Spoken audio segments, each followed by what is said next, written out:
Imagine losing someone you love, and the police refusing to even open a case, simply because of who that person was. This isn't a movie plot. It's real, and it happened right here. The story begins in a small neighborhood where life is already difficult. Jobs are scarce, the streets are rough, and opportunities are rare. In this environment lived a young woman, bright, full of dreams, and deeply loved by her family. But one tragic night, her life was cut short under circumstances too suspicious to ignore. Her family reported the incident immediately. They expected grief, but also justice, at the very least, an investigation. What they got instead was silence. The authorities dismissed the case almost instantly, suggesting that she might have been responsible for her own death, or that it simply wasn't worth pursuing. To them, she was just another statistic. Her mother refused to accept that. Heartbroken but determined, she began knocking on doors, talking to neighbors, and searching for anyone who might know what happened. People in the community whispered about arguments, threats, and even suspicious figures seen around the night of her death. There were signs that foul play was involved, but no one in power seemed to care. As the weeks passed, the family's pain deepened. They organized small protests outside the police station, holding up photos of their daughter, chanting her name, demanding answers. Each time, they were met with indifference. Officers walked past them, barely acknowledging their cries. The message was clear. The system didn't see their daughter as someone worth fighting for. This wasn't new for the community.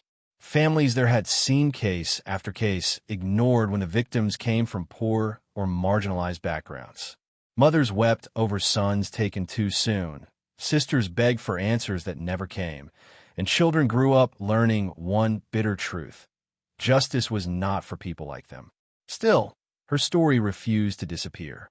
Independent journalists picked it up, drawn by the family's persistence. They began digging into what happened that night. What they found was damning.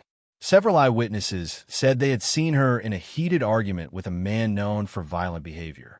Another said she was followed home by someone just hours before her death. Even more shocking, a nearby surveillance camera had recorded movement near her house, footage that should have been reviewed immediately. None of it was collected by the police. None of it was entered into any report.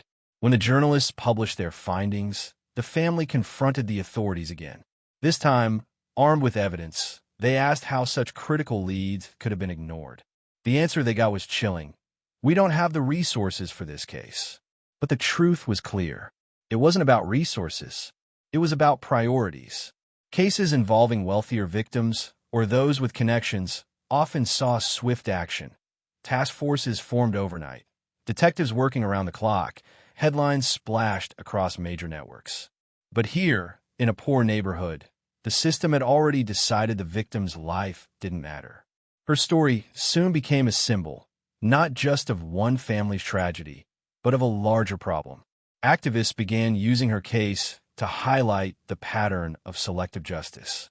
They pointed to dozens of other names, other families, other victims who were ignored for the same reasons. Wrong neighborhood, wrong skin color, wrong social status. Each one a reminder of how the system decides whose pain counts and whose doesn't.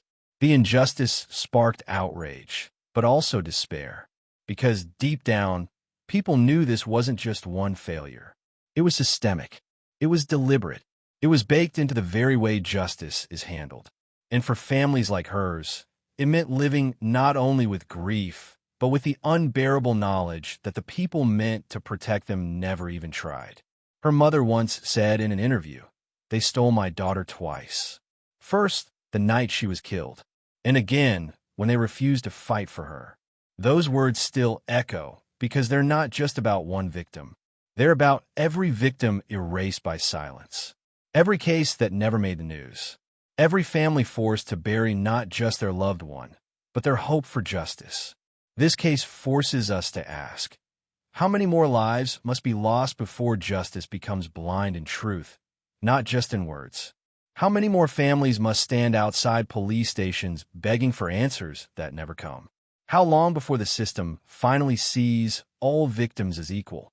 Until we demand accountability, these stories will keep repeating. They'll keep burying names in silence, while the guilty walk free. Every life deserves justice. Every story deserves to be told. If you believe that too, subscribe, because the truth should never be ignored, and the voices the system tries to silence are the very ones that need to be heard. I never let